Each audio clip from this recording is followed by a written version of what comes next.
practicing is work. It's not fun. Playing is fun. So if you're having too much fun, unless like you really, really enjoy like that tedious repeating, which can be fun, unless that's what's happening, you probably are not really practicing. Today's guest is a renowned classical guitarist, Gohar Vardanyan. She divides her artistry between touring as a classical concert guitarist. She also has her own guitar studio where she's taught countless students, hundreds of students, including myself a couple years ago. And lastly, you can find her creating performance and educational content on her YouTube and Instagram. So make sure to check that out as well. Thanks so much, Gohar, for having me here. Thank you for coming. Yeah, it's a pleasure that you invited me to your home studio, and it's cool to see this after seeing it for a couple of years virtually. And well, now you kind of know what the setup is. Yeah, I mean, I had the space, so why not? And plus, meeting your virtual friends in person is always surreal. Sometimes you don't even feel like you haven't met them in person because we're just so used to the online two-dimensional world. Yeah, so real life is always better. But it's great to meet you in person. There's a lot that I want to delve in with you, especially your perspective being a concert classical guitarist and everything that goes behind creating that for aspiring guitarists and just in your personal journey and what would work for other students. But before we delve into that, I just wanted to touch a little bit on your origins. So sure, yeah. I know that you started at a very young age. Let's tell a little bit to my community about how you were introduced to the Spanish guitar. Also, something I'm curious about is, since you started so young, was it something that you were a little bit more forced into and then you grew to love, or if it's something that you were also initially attracted to? No, for me, it was definitely forced into, grew to love path. Okay. I got introduced to classical guitar through my dad. My dad is a guitarist. He used to play flamenco and classical. And he had decided that whatever child he was going to have, boy, girl, as long as I had 10 fingers and I wasn't, completely tone deaf, I was going to play guitar. Okay. So, here we are. I have 10 fingers. He started teaching me from as long as I remember. Officially, when people ask me, I just say 5 years old. But it was really before that. And he would sit me in his lap with this plastic toy guitar and just play with me and stuff. When you're too little, you don't really care. It's a game for you. It's it's just something to play. But then as I got a little bit older, it was definitely bribing, because I had friends. I wanted to play with my friends. I didn't really want to practice guitar. And I never really practiced on my own anyway. It was always set up as if I was having lessons every day with my dad. So I was always supervised. I didn't start practicing on my own until I was probably 13, 14 years old. Maybe a little bit younger, maybe 12. So he would always sit with you during... Yeah, and it was to great benefit because when you're little, you don't really know what you're doing, right? So the reason Suzuki works so well is because the parent is involved. So the teacher instructs the kid and the parent at the same time. So the parent can monitor what the kid is doing at home, right? So I had that. It wasn't necessarily Suzuki, but I had that built in. So everything I did was monitored by someone who knew what they were doing. So, and I never really had to sit down and practice on my own. So I didn't have one of those childhoods. I had a normal childhood with guitar sprinkled in. And even that I protested. I didn't really want that. So I was bribed into it. If I didn't fight him too much, I would get a Snickers bar. I would get ice cream. If there was some kind of performance I had to play, and then I would get new toys. So. And what level would you say your dad achieved? Did he just play as a side passion, or was he actually performing? He performed in the Soviet Union. He played. He toured and he played. But before I was born, he developed focal dystonia. So and the musicians would know. Yeah, his hand started closing in, his right hand. He's a lefty, but he played, like a right-handed person. So his hand started closing in where when I knew him, when I was born, he only could use these two fingers. And this was, I guess, in the late 70s, 80s, where not a lot of knowledge was there about injuries in general. So he wasn't able to recover from it, because now I know musicians who might have had it and were able, with the current knowledge, get out of it. And so for him, he never really was able to get out of it. They didn't even know what it was, whether it was a physical thing or a neurological thing. So he really concentrated on developing technique, because he thought it was more of a physical thing and how people use their hands that would have potentially caused an injury. So he was just obsessed with technique. And that's what having your own kid to experiment, he wasn't experimenting on me because he already knew what he was doing, but having your own, you kind of have a little bit more freedom because you have access to that person every single day. So I would say that I probably like owe my technique, like just my ability to move on an instrument, to my dad's efforts when I was young, because I had the proper hand technique, even when I couldn't really play clean, but I would hold my hands properly, I would move properly. So that's kind of how it started.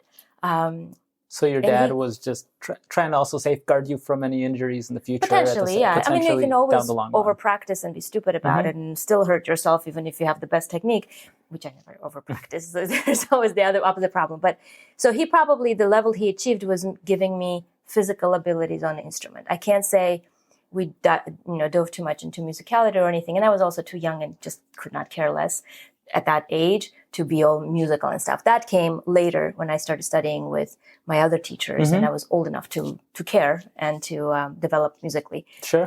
So he gave me the technique that eventually, that was your first initial introduction to the guitar and your first real teacher. So, yes. Yeah. From age whatever, under 5 to 13, 14. Okay. Yeah. So that's a lot of years. It's a good chunk. It's a good chunk to give you the foundation. It's funny that you said that at first was a little bit more like a game when you were starting, because the last guest I had on, El Amir, he talked about how his dad also introduced him to the oud and then eventually to flamenco guitar. Yeah. And the word he liked to throw around a lot was that it was more like a game at first, and that was one of the reasons why he didn't feel forced to do it, and it became like a playful thing until he started to eventually start adding more strategy to it. And when you're really young, it's much easier for it to be like play. When you get old enough to kind of have your own thoughts and you're starting to kind of fight against your parents, right, to develop your own character and stuff, that's when I started fighting at like 6, 7 years old. Okay. But when you're younger, you don't even have access that much outside of your little home world. I had friends that I played with, it's like a play date with someone. Yeah. But when you get older, you start to like push around to see like how much you can get away with. And I definitely exploited that. Okay. So.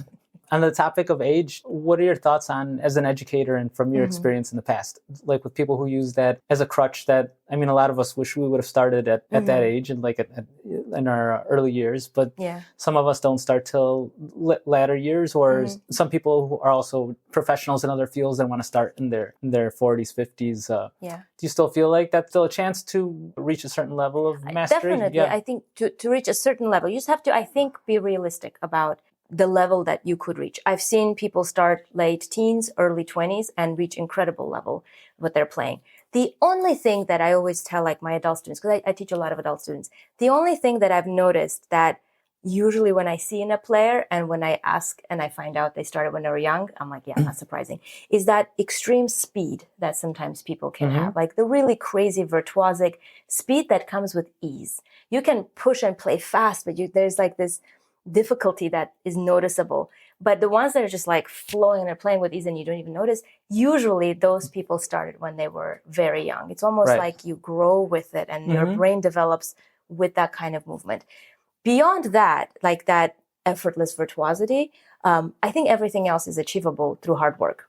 It's just that you might have to work a little more than someone for whom it comes naturally because they have, at 18, they already have like 13 years of experience. Right. Everything else comes more time with to develop it. You have the advantage of, like when we're talking, like when you're young, you don't even know what you're doing. It's just like being fed to you, right? So your brain isn't really like actively involved. It's just that it's the gift that you're given for physically to develop with an instrument that you don't even understand what's happening. I think there's probably like less overthinking when you're a kid too. But also like that time, it's not a wasteful time, but it's a subconscious time that happens because you're not actively involved. You're just being taught and you're just copying it. When you're coming at it as an adult, you have the advantage of actually having your brain on and understanding what you're doing, and in a shorter time, maybe even learn more because you're actively learning and you have that knowledge of being an adult, the understanding, the consciousness. Where the kid, it might take longer for them to develop that because they're just a child. They just have the physical advantages. So you can catch up. It just takes a little bit more effort. Right. To really to play at a level where you could do it professionally. Like you mentioned also too, it depends what type of level you're expecting to reach. Like one analogy that I like to use as a comparison, and you can tell me if you think I'm wrong or not, but I like to compare people's guitar journeys or any type of musical journey with the fitness world, and everybody has the potential to be fit and to reach a certain level of a nice physique or something, but to actually compete like in a Mr. Olympia, bodybuilding Mr. Olympia, not everyone can realistically get there, because there's always going to be, you're going to have a little bit of that extra genetic push and start at an earlier age to develop all that. You need to have, obviously, the genetics part of it. Like, is the same thing go for like certain level of mastery? And that I don't know if it's like the age or just like your natural ability. Like for example, for myself, doesn't matter how much I love ballet, and doesn't even matter how young I started ballet, my body type is not of a ballerina, right? Like even if I starved myself, I would not have the right body type to be competing, to be a ballerina, to be, in that professional at that professional level. Yeah. So whenever you're talking about the extreme ends, you're also, you have to have the genetic predisposition, the right training, the right timing, like all of that just kind of falls into it. When you're starting late, the expectations is just, you might not be able to have that same ease that your friend who started before they were born to have, play the piece at the same speed. But you can have the same musicality, because that's something that you can develop. Right. Musicality, I don't think age is a crutch. You can't blame starting late for not being able to be musical. The execution of the finesse, that might be something that's a bit more difficult. And also depending on what's late. Late teens, early 20s, it's not that late. Right. If you're starting at 50, if you're starting at 60, then your expectations have to be a little more realistic. Because then you just, not only are you dealing with less time left for you to like play, but also you have all of those years where your body has never done anything like that. But if it's like late teens, early 20s, you still have a lot, and you're still in the growing process anyway. Yeah. Some people just need to accept that some people have to work twice as hard to get the same results as other people, and that's just, you just have to accept it. And I see that with the same, let's say, age group. I don't know, someone in their 50s, never played the guitar. I'll have one student for whom it comes more naturally, and one student who struggles. So that's just something that the way you are. But the person that maybe struggles but really wants it and really practices well, they'll get there before the person who maybe naturally is inclined towards it but doesn't practice as much, is not as focused. At the end, like, you can balance it out. I've noticed too that they might take advantage of the fact that they could grasp a theory a little more easily, but then they don't hammer it in as much. They think they already have it or something. And I feel like for music, physical repetition, you can't avoid it. It's not everything, obviously, but there is a certain aspect of just actually doing it. Right. So in terms of being a concert classical guitarist, can you inform those that aren't as keen as to what that exactly means? Is there a level of mastery or a certain level that you're expected to play at in terms of technique and repertoire to be in that circuit and to be in those stages that you perform on and the festivals that you perform on? I mean, you have to think of, like, there's a variety though. Like, I feel like maybe in other instruments, there is a certain really high expectation before you can be a solo artist. Like, for example, if you're a concert level pianist touring the world, you're not going to be making mistakes on stage. It's just not going to happen. A solo violinist, they're not going to make mistakes. Their bad night might just be like they didn't really present the piece emotionally how they really wanted to, because it was their off night. But I think for classical guitar, because our instrument is just so difficult, it's okay if you miss a couple of notes. I'm not condoning it, but like, it happens, you know, because our instrument has like very little room for error. So I think for classical guitar, the range is wider. Like, I've been to guitar performances where it's not necessarily that impressive what they're doing, you know, but they have a career because the music that they offer and everything, it's great. And then I've been to some concerts where it's like you're just blown away by the person's ability to play the instrument. I think for us, it's a wider range of what your level could be, and you could still have a performing career. Where in other instruments, I think the competition's higher. You know, who the person who would be a concert artist, concert pianist, let's say, versus a person who's going to be more not going to be on international stages, let's say. For sure, you know? For us, it's a wide variety, but you still have to be able to deliver the music. You know, you still have to be able to choose the pieces that you're playing, technically execute them, and, you know, say something with them. Do you tend to go a little bit more towards high-level repertoire, or is it something that you almost feel like you're required to do? Like, I think I felt the requirement more when I was younger, and it's a personality too. Like, I like hard pieces. I like the challenge. There's an element of look at me, how hard a piece I can play, That starts to go away the older you get. But when you're younger, it's almost like you can't really make a career playing like Lagrima, like Tarega, because it's just, you're not going to compete with others. So usually you need to impress somehow, right? So like when you're starting out, you're going to have to play pieces that show your skill level, that you can play these difficult pieces. But as you get older and you establish yourself more, you're going to care less about showing off, and you're going to care more about the music. And then also people are going to know you. Maybe they already admire you for, your career, all the years. Then you could get away with playing much easier pieces, but now you're playing them with your personality, input, and people are gonna want to hear how you specifically are performing. Your interpretation, a piece that might not be as flashy. Yeah, so basically to establish yourself first by showing what you can do. I think that's how it ends up being. It doesn't seem like the right way, because music is not like a competition, but how would you establish yourself? Like, there's competitions that you're doing.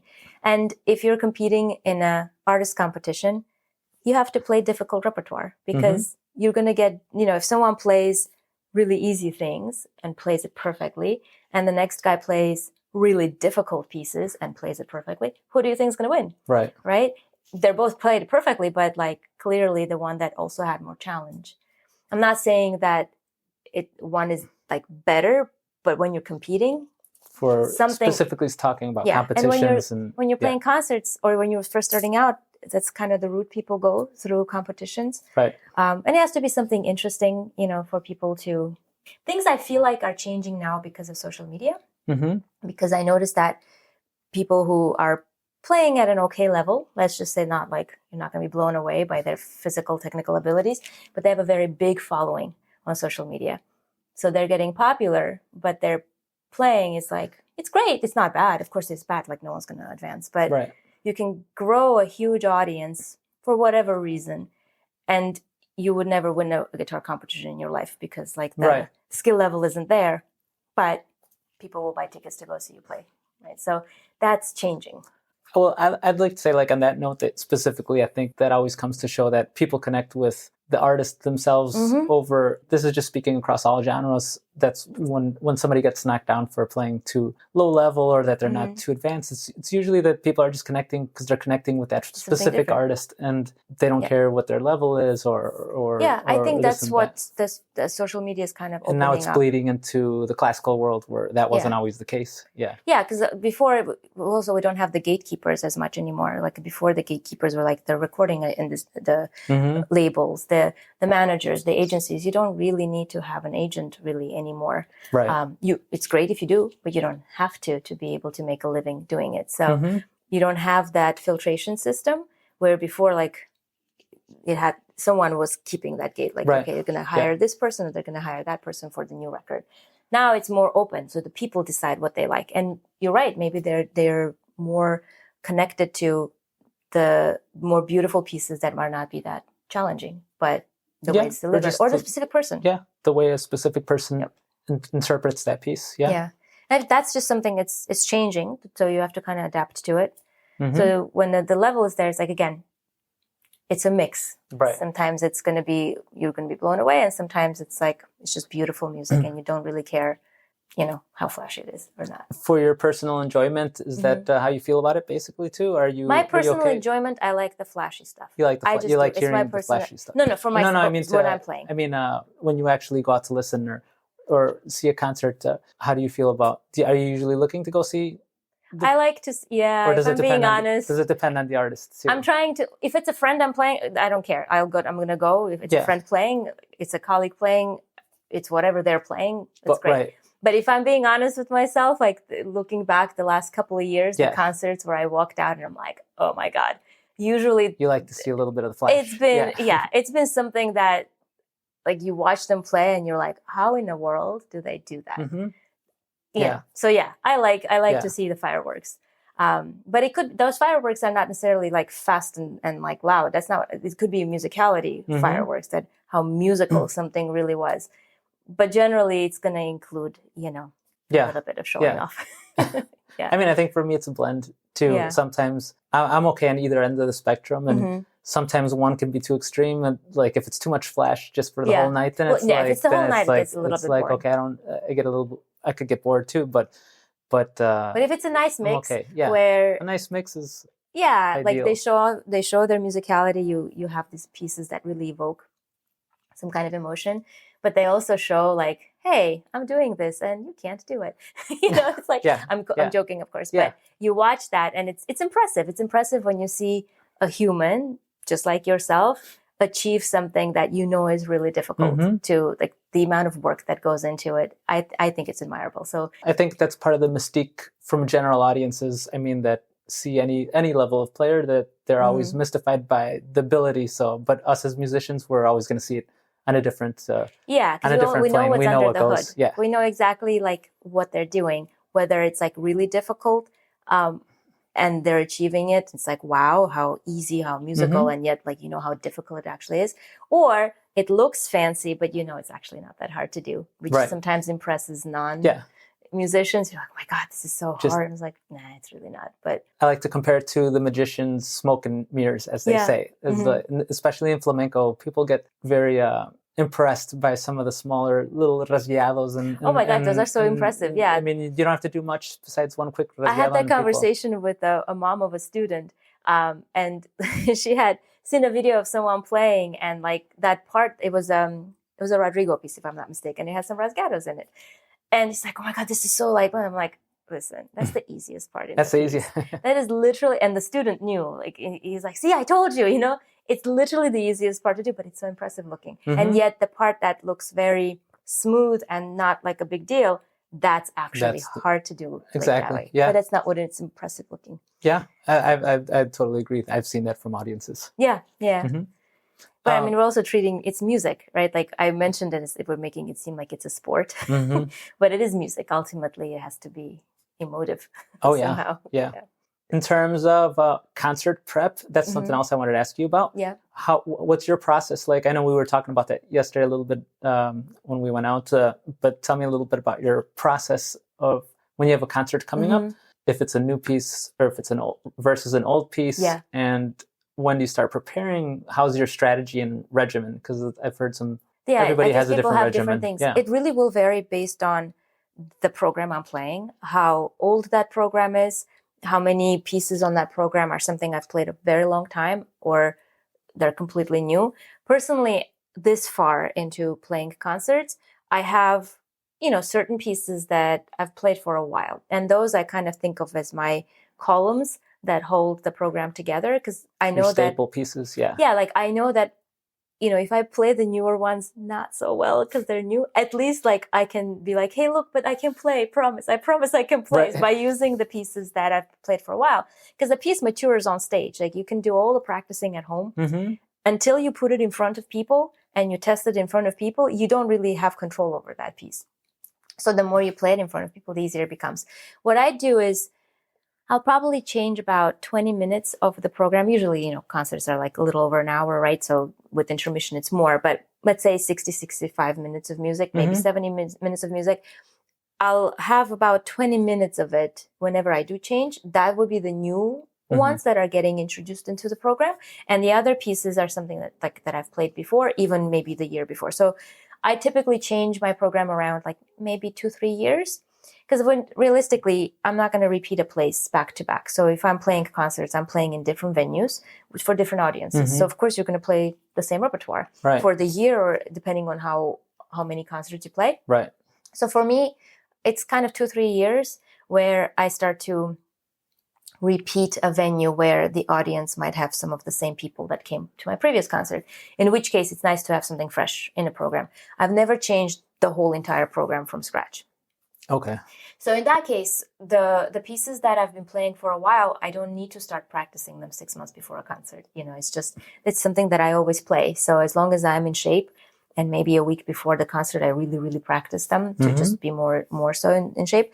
The newer ones that's what takes the longest time. So if I'm going to learn, a piece that's like 10 minutes long, depending on the difficulty, could take 9 months to a year to get it from, I don't know this piece, I can play this piece. To like concert ready. Ready. Yeah. And then that first time is still very nerve-wracking because it's that first time you're actually performing it. Then the second time gets better, third time gets better. Eventually that piece starts to get incorporated into your program where it starts to require less practicing. So that doesn't have like one exact answer because it's really case by case. It depends on the repertoire. Depending on the repertoire, the piece, the length of the piece, the difficulty of the piece, the genre of the piece. I find Spanish music much easier to play, like learn and play, versus Bach. Bach takes much longer to learn, even though it's less flashy, maybe not even as physically difficult. There are so many Spanish pieces that are physically way more difficult to play than really any Bach. But Bach is more difficult to execute because everything's so transparent. Yeah. So that's going to be, it's going to vary. So in terms of an actual rehearsal, like a practice session, if you're, for example, preparing some new material versus the old, well, how would you break up that session? If it's... And how much time, just for people who are always curious about how many hours go into a practice session? Yeah, well, that's also going to vary. So if I had a gap between concerts, let's say that gap was like summertime, like usually I have fewer concerts in the summer. So let's say for 3 months, I didn't have a single concert. During those 3 months, I'm not going to practice the concert repertoire. That let's say it's like July, I played my last concert. My next concert is October, for example. July and August, I'm probably not going to practice the pieces that I need to play in October because those are set pieces, unless there's a new one. So I'm going to practice that new one to build it up until it's time to practice. I would say maybe 3 weeks or like maybe a month before the concert, I will do like a little test run of all the pieces that I intend to play on the program. I will already know what I'm going to play. So maybe a month before, I will just check to see like, can I still play these? And then maybe 3 weeks before, I'll start kind of like getting back in, because just being able to like play through doesn't mean that you have the muscle and the stamina to play certain pieces, at full performance, kind of with this full energy. So maybe like 3 weeks before, I'll start really practicing. The newer pieces will always get the bigger chunk of my practice session. Okay. And the ones that are already, my workhorses that have been around, I probably will still practice daily or every other day, but I might not spend like an hour on each piece, be less. So I just go by how bad they sound. How long are we talking for the session? Like a session? I personally, I don't practice more than 3 hours now. About 3 hours? Okay. Yeah, now. Right. Yeah, I used to do about 4 when I was in college, when that's the only thing I had to do was just go to class and... Right, when you had... So I would do 4. Now I just don't have time to do 3. And because I don't have... It's just me deciding what to play. I can manage that. In college, you have all this new repertoire that you have to constantly learn. And then you need the 4 hours. Like you sometimes need more. But I would say like 2 to 3 would be it. Leading up to the day of the concerts, that's also something that people have different strategies for. Like the day of, some people don't like to touch or play too intensely. I definitely play. Do you play full out a little bit beforehand? Yeah, I'll play the whole program once. Oh, you will play on the same day? Yeah. Oh, yeah. Okay. I used to do more because just less experience, more freaked out. I would practice more, and I've learned that doesn't work. If I practice too much on the day of the concert, you end up just mentally, by the time the concert comes around, you're like, I'm done. I just don't want to play this anymore because you're just sick of it. So I find a nice balance is just one run through. Usually just like about an hour, and that's it. And then when I get to the concert venue, I will just like warm up and stuff, and that should be enough. Okay. I never found the need to do more than that. But any less than that, even though it's probably going to be just fine, because you're not going to literally, like if you can't play those pieces by that time, it's too late. Like, the day of the concert is not going to teach you how to play those pieces. Right, exactly. It's a mental thing. It's just, you do it to make yourself feel better. Realistically, it probably has zero effect on your physical ability to play those pieces. But mentally, you're like, okay, I'm still a guitarist. Like, I can play. Yeah. If I didn't play on the day of the concert, I would just freak out for no like logical reason. You just need that. Yeah, so I just like run through. Yeah. Sometimes I don't run through all the pieces. Maybe like the pieces that are the newer ones, the ones I'm more worried about.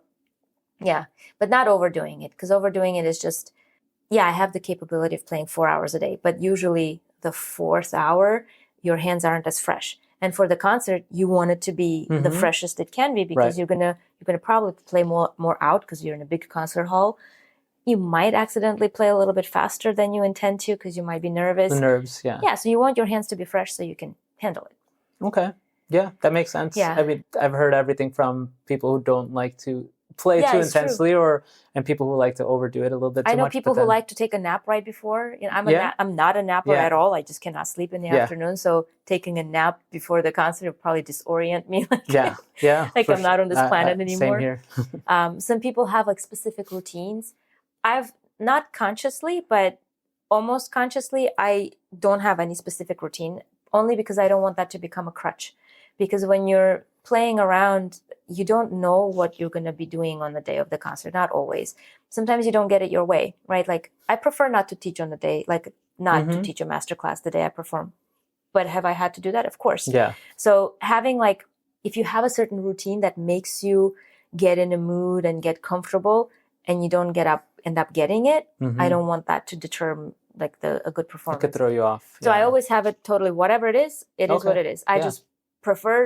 I prefer certain things if I can get them, but I don't make a big deal out of it so that I have the flexibility. And in terms of practice length, a lot of aspiring guitarists and students, they always want to know the magic formula for them. And I know there's not a perfect There isn't a answer. magic formula. There isn't. But what do you usually suggest for newbies, for people entering? It depends on their goal. If you're younger, I wouldn't, like 2 hours is enough. Because like, first of all, let's say you're like 10, 12, 13, whatever. You're still developing. Like your body does not have the strength and the stamina to, it's like asking someone to lift 100 pounds when they're like 10. Like, no. So it's the healthier, I think, to just practice a normal amount, have a childhood, do other things so you develop as a human, right? But when you're like an older teenager, definitely going into college, you're old enough, your body is mature enough, you have enough strength to properly practice 4 hours a day, I personally find that after that, it's just like you can't concentrate as well. So then you're doing it just for doing it. But I've heard people that would just lock themselves up in the room and practice 12 hours a day. Like I know people who've done that. I've never been that person. And I think if I had to do that to play at the level that I play, I would have quit.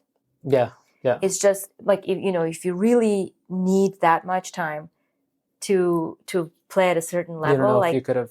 I know. You don't think you would have made it? Yeah. No, I would have. I don't love the guitar that much. Yeah. I mean, I love the guitar, but like, it's my life, obviously. Like, right, I play it, but I don't love it that much to sacrifice that much of my life to play at a certain level. Like, I think there's better things to do in life, So, so I feel like it's a nice balance. And besides, like, what kind of human are you going to be if all you've seen is inside a practice room? Like, you can't even learn to socially like interact with people. So, I would say, like, if you're serious about it, you most likely will need 3 to 4 hours. Maybe sometimes more if you're preparing for a competition. You're talking about to get to. Yeah, because the thing is, as I said, repetition is necessary. Altitude. Yeah. If you're going to be a professional at it, right? Yeah. There's certain repertoire you need to learn. Those pieces are really long and they're difficult. There's no way you will be able to play those pieces if you only play an hour. There's just not enough time. Yeah. Yeah. You also need the stamina, right? Like a concert lasts an hour and a half, right? Sometimes people say, how do you play an hour straight? I'm like, well, I can play 4 hours straight. So playing an hour is not a big deal. So if you don't have the physical ability to play your instrument at a certain volume, at a certain speed for a prolonged amount of time, you just won't be able to survive on stage when you're playing these demanding pieces. So there's this balance you have to find. And 2 hours is not going to be enough. I had a teacher tell me once that if you want to improve, like if you want to maintain what you have, you practice 2 hours. If you want to improve, it has to be at least 3 hours, like what you're doing to improve after that. And if you want to go downwards, then it's probably, if you practice less than 2 hours to an hour, you're most likely over a long period of time start to decline. Yeah. And it kind of makes sense. If I only play an hour for like a year straight, my physical abilities on the instrument will decline. Go down. Yeah. And if your physical abilities decline, your musicianship is going to decline too, because you're not going to be able to execute things as freely to be able to let the phrase sing, right? Yeah. And if I want to, and it's true, like I've noticed that like years later, this was told to me in high school, that if I want to like learn your repertoire and improve playing, I need to at least do 3 hours. Okay. Yeah. That's that's a number that works for you. Yeah. 3 to 4. It's just after 4, I feel like I'm not actually being productive. So, but again, it depends on the person. It depends on how much catching up you have to do, right? How fast you learn, how fast you memorize. That part is going to be very, very individual. I mean, I know that's why it's hard to give one Yeah. It's hard to give that advice. And everyone wants to know. It's like the most popular question. Yeah, it's like, one of the most how many hours popular. do you practice? But you also keep in mind, like, technically, things come easy to me, right? So I don't have to practice technique as often, right? If I don't practice, it'll decline. But if you're still working, if I had to learn something that it's some kind of technical element that I'm not good at or just don't know it, right? I will have to practice more to physically catch up to actually be able to play that. But if I'm playing, I don't know, let's say I'm learning a tremolo piece. I can do tremolo at a very high speed. So all I have to learn is actual chords to the right, and then figure out the musicality. And it will still take me months to make that piece sound good.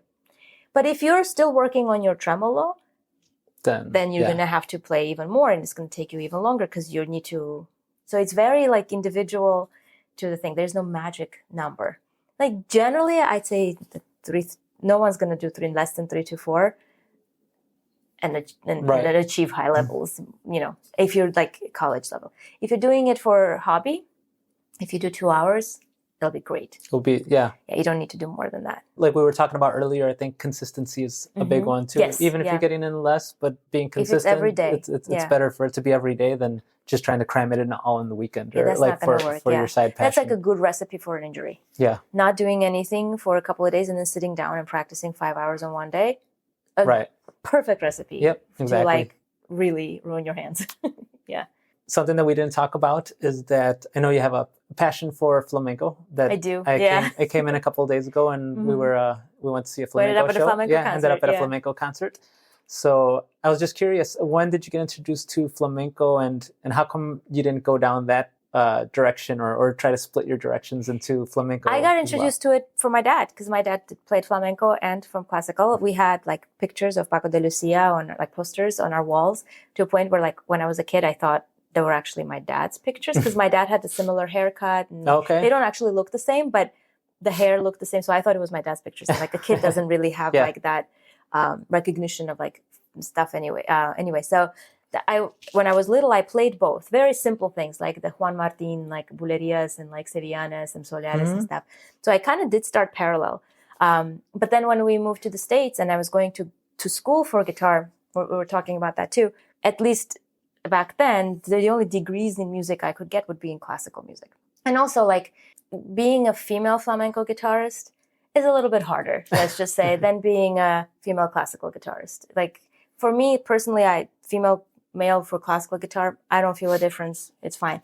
But I think it would have been much more difficult to break into the world as a non-Spanish, I'm not Spanish, never lived in Spain, female flamenco guitarist. It's a little bit like, I would have to be really amazing for that to even work. So I think the decision was made very easily that if I was going to go to do this professionally, the classical route would have had just a better outcome. And again, like it was easier just to focus on one in terms of splitting, yes. In terms of splitting, that was never a question. Obviously, flamenco has absolutely helped me in classical technique because it's just, I think everyone should learn some flamenco playing, like any classical player. It just opens up your physical abilities on the instrument.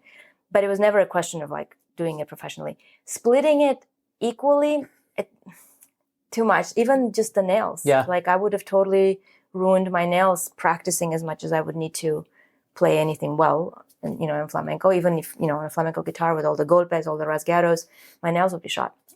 And for classical, you need that like delicate sound, like the nails have to be perfect. So I kind of quit. When I was 13, 14, I just left it. Yeah, I went, it takes so much time anyway, like just to be good at playing classical. Well, I mean, just to devote yourself to one of those genres could take a lifetime. So yeah. Yeah, exactly. I would have rather, it would be like, jack of all trades or like master of one. Yeah. I chose the master of one. Okay. Don't regret it. Now, like sometimes I come back to some flamenco pieces, but I'm careful which ones I pick. I'm not going to go out there and play bulerias. Like it's not going to happen. But like Guajira de Lucia, it's like, it's a flamenco piece, but it fits on classical very well. There are no rasgueados. There are very limited golpes. I'm playing it on a classical guitar. I mean, like, I know. I get all the YouTube comments like, that's not a flamenco guitar. I'm like, I know. I'm even sitting in a classical position. But, the elements that you're using, they're very classical. Some scales, some arpeggios, so it's doable. I intend to do the percusión flamenco, the zapateado, which is also very much classical techniques. It's very adaptable to classical. Yeah, if people didn't know, it could have totally passed off as a classical like zapateado. It's just that it's, people know it. It's not. But I'm going to stick to that. Like I did the Colombiana by Sanlúcar, also very classical things, minimal rasgados. So I'll still have them because I love that music, but I have no delusions of like, being. Yeah. Would you ever perform like the Guajiras de Lucia at a I wanted concert? to, but honestly, it's hard to play that thing on a classical guitar. Because my action's high. The guitar has very slow response. It's a classical guitar, mine is a modern construction. It's a very deep kind of sound. It doesn't have that immediate response that a flamenco guitar has. So to play on it, it's like, you're trying to. My friends and I make a joke about it. It's like wanting to drive a sports car, but you have a tractor. So it's like I'm driving a tractor, but I'm trying to drive it at a sports car. Yeah. So I don't know. I want to. If I did the zapateado as well, maybe I could pair them. Yeah. But we'll see. Yeah, it would be cool. For some of the listeners that aren't too keen on exactly what's the main difference between the approach or the attack between classical and flamenco, can you describe it from your point of view, like in terms of techniques? And I don't know if I'm going to get it right, but people ask me like which one's more difficult, which one's like which genre is. I feel like they're difficult or easy. Then neither is easy, but really they're difficult for two different reasons. When I listen to a flamenco player, what I hear is power. Like there is power in the attack that might not have the most delicate, beautiful sound, although sometimes they get beautiful sound on an instrument. But it's almost like expected that if you're going to do like a fast picado passage, it's going to be like a harder sound, maybe closer Safe to the to say bridge. that there's more of a harsher attack in it's their a picking. powerful attack that in classical playing, it wouldn't be accepted. Like if I played with that much attack, like hard attack on the strings, and I was playing classical pieces, my technique would be criticized as like out of control, too heavy, So in classical, you absolutely need power. If there's volume, you need to give you volume, but it has to be still beautiful without that edge, even if I'm playing Spanish music, because it's just, we're a little bit more hoity-toity here. But in flamenco, if you play with the delicate touch, it's just like, what are you doing? It has its place, but probably not everywhere. And when I play flamenco, I sound like a classical guitarist playing flamenco because like, my attack is not that hard. I'm sure there's some purists or criticizers down there that start saying that it's done with that. Well, the fact that I'm holding the guitar as a classical guitar is like, I don't care. I'm fully aware of what's happening there. Of course. But that's my technique. Like all these times I've worked on making it more delicate. Like that's the whole thing, right? So I would have to play it differently. But that's what makes it harder or more difficult in flamenco, that power and the precision and rhythm.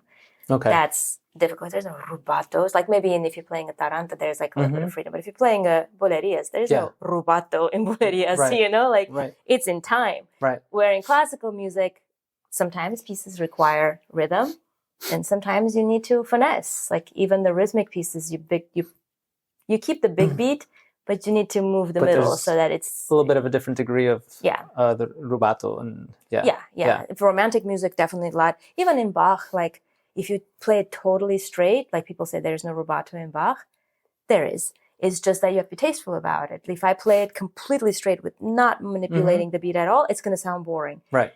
But the way you do it, it still flows. It's just you have to do like, just phrase it, But with flamenco, it's just more precise, I feel. But I do love it. I absolutely, It's more of a driving rhythmic force. I went to so many during the flamenco festival here and the Paco de Lucia tribute that they had. Yeah, I was jealous. I went to so many concerts. To see all your Instagram posts about being here. We talked about that. Yeah. What was your favorite concert? I went to the one in Carnegie Hall. I loved that one. It was like a medley only because like they played Paco's music, right? So that was cool, like very nostalgic. All-star cast. Yeah, and every single piece they played, I'm like, I know that one.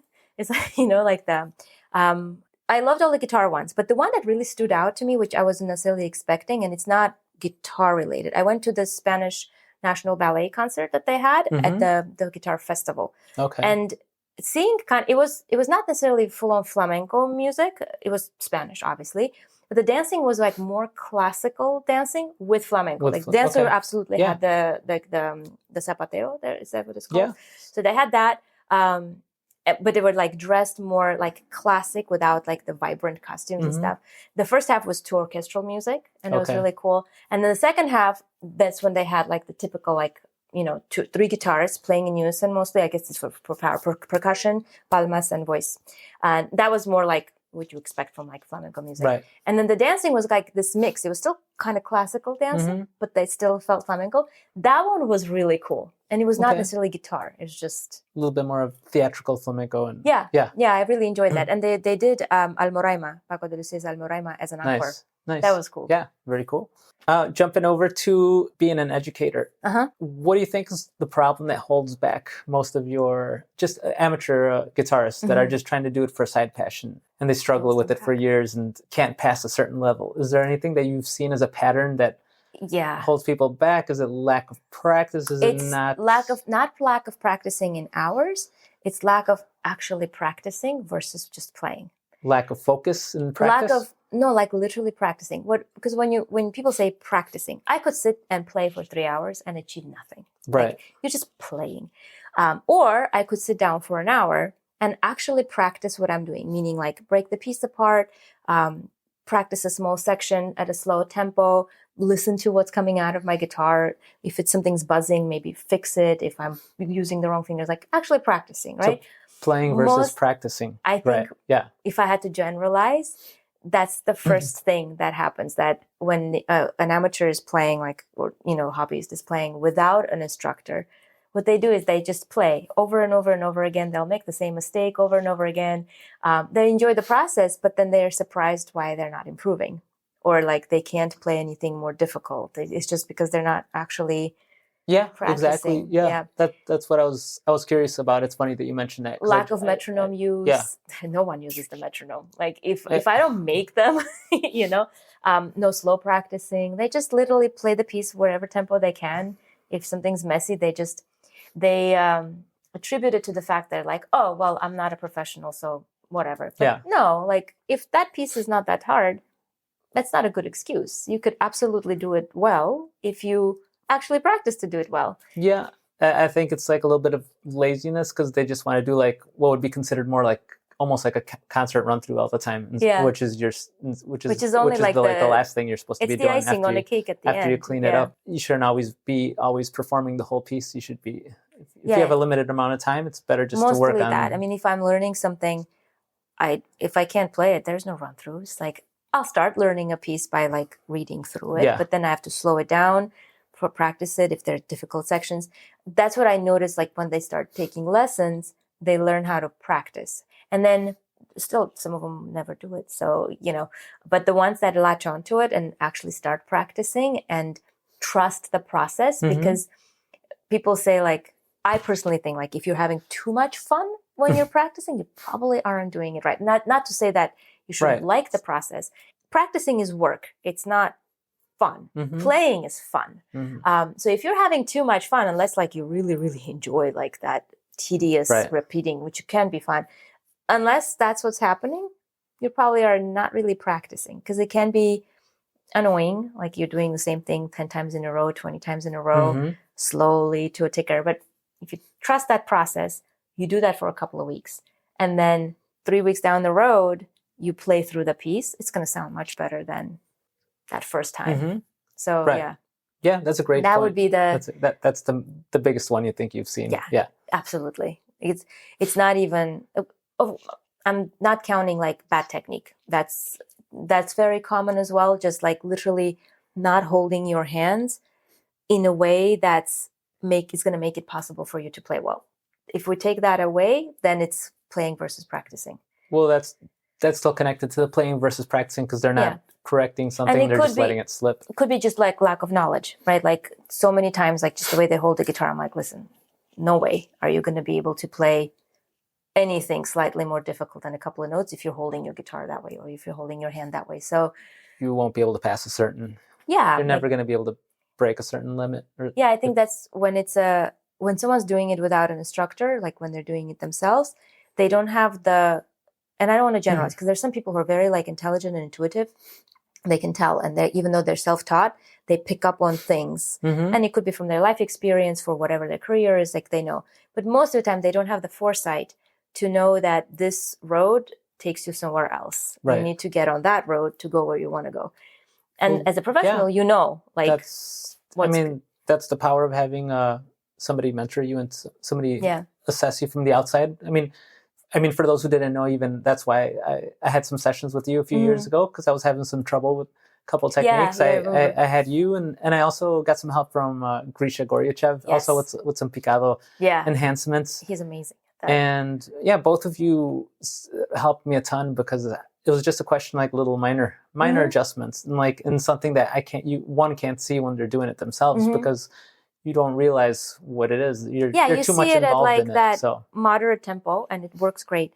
And then because at the moment you can't do it at, like, let's say picado at Grisha's speed, right? But he can do it. So like he knows that what it takes to be able to get to that speed. And if you're kind of like a little off, you realize like, okay, you get this, you're only going to hit a certain level, and then you're going to hit a wall, and you need to kind of like not keep going through that wall, but actually go slightly to the other side. I mean, I'm not trying to catch up to Grisha's speed, but no, he just helped me with a really subtle adjustment, just pivoting my hand position a little bit. And it's funny, one little minor detail like that will make the world of a difference. Really, like the way you hold the instrument, the way you hold your hands, it really like changes things.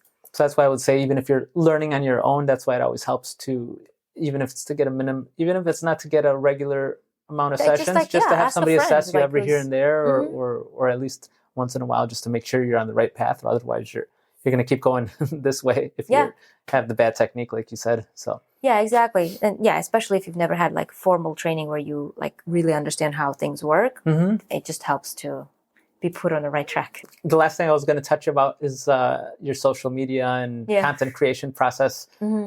Something I get a kick out of is seeing you respond to some of the people that are a little either on the have critical minds or purists, and especially here's the thing: what you see, not a lot of people see, because I get a lot of like comments where people teach me how to play guitar, and it's fine. Like if you can play and you teach me how to play, I'm more than grateful. But usually the comments come from people who are like, and I usually don't reply to those because it's just, but sometimes I get really ridiculous comments where they're just like, you wonder like, what was this person thinking? And those usually I share with a small group of people. I don't share them publicly. I know some of them you just share them with I share it with like close group of friends, and I make fun of them. And so what they don't know when they make these stupid comments, that there's another very sarcastic person sitting on the other end, that's me, making fun of them in private. Right. I think when you're like on social media, it comes with the territory. You put something out used to there. It by now, or you don't let no. It doesn't get under your skin anymore. No, I'm like 39. Come on, like I've had enough like life experience to just not care. I feel bad sometimes, like with the younger. I don't want to differentiate male or female, but like sometimes I see comments underneath like younger girls' posts, and being female, like I maybe relate to it more. And if you're young and you don't have like that much self-esteem yet, I can see like it will affect you. You just have to learn to ignore it, because like there's just stupid comments that have nothing to do with the reality. And you don't even know who's sitting there. It's just like some guy sitting in his like mom's basement, just like just writing nasty things. I never cared. Like I think maybe when I was younger, I remember one particular comment.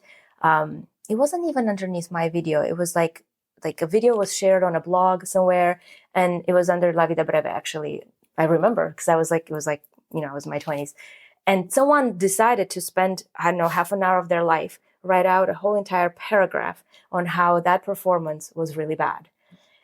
I'm like, now if I read it, I would have just laughed, but like back then I read it and I'm like, why would someone do that? It's like, because it wasn't a bad performance. That La Vida Breve is like, okay, it could be better, but like it wasn't bad. But I didn't have enough of the self-awareness to just be like, whatever. And that affected me. Like that, I read that, I'm like, that's not nice. And I think I even like, that day I had to play a concert, which was stupid of me to check comments before a concert. And when I was playing, it messes with your head, but you learn. That was like more than 10 years ago. Now, if I read them, if someone's teaching me how to play guitar, I'm like, okay, another one, so, and you're allowed not to like someone's performance, right? Like, it's just, the difference is that if I don't like someone's performance, I don't write it. Yeah, like, I mean, it still blows my mind that people find the time to comment that when instead of just moving on.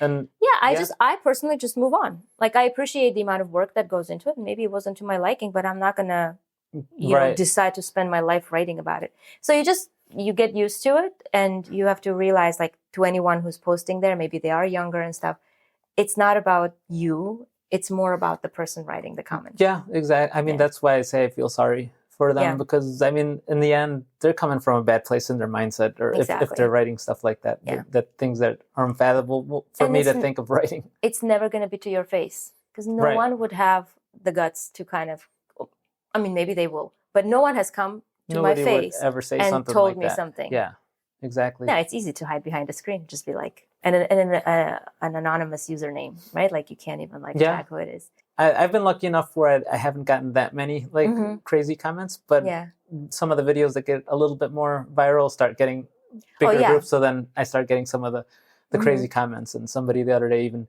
started off nice. It's like, oh, I really like the way you played that song, but, and then it followed with a big insult, just like a physical attack insult. And I'm like, what's the point? Why did you feel the need to personally attack me if you like the song? Yeah, that's when that's because they have some insecurity or something, I guess. Usually it's that. It sounds snobby to say that, but it's kind of, it is that. It's an insecurity within them. Yeah. Jealousy, whatever. Like, because if you're like a really good guitarist yourself, or maybe you're not good, but you really understand how much work went into that person to be able to play at a level that they're playing, you wouldn't write that. Right. So, but if you have like this inner thing like this, that's just like you're jealous somehow, you want to take that out somehow. Yeah, it's and exactly the internet is the like great place to do it. So yeah. So I ignore them. I can honestly say does not affect me at all. I do like making fun of them though. Yeah. Oh my God, are they funny? Like, some of them just like ridiculous funny. It's well deserved to have a laugh. Oh yeah. It's just, I do it tactfully within a small group. I'm not going to do it publicly. We're not being as bad as them. Yeah, exactly. I'm not going to embarrass them publicly. I am going to do it in small groups, but they don't know about it. So now they do. Yeah. Well, on that note, I don't want to take up more of your time, but where can people look you up if they want to see you and they haven't heard you perform? Your YouTube is your Instagram. I mean, if there are not that many Gohar Vardanyans who play guitar. So literally, if you Google me, Gohar Vardanyan, I think even if you just put my name. I mean, I'll have her name in the show, in the my show website notes and all that. So. Fairly frequently updated if there are new performances. Instagram and YouTube is probably like the most. Instagram is the most frequent. YouTube it's always there, and Facebook. Yeah, it's just I'm not that hard to find. I'll make sure to include everything in the show notes so you can look her up. Thank you for joining us, and we'll see you in the next episode.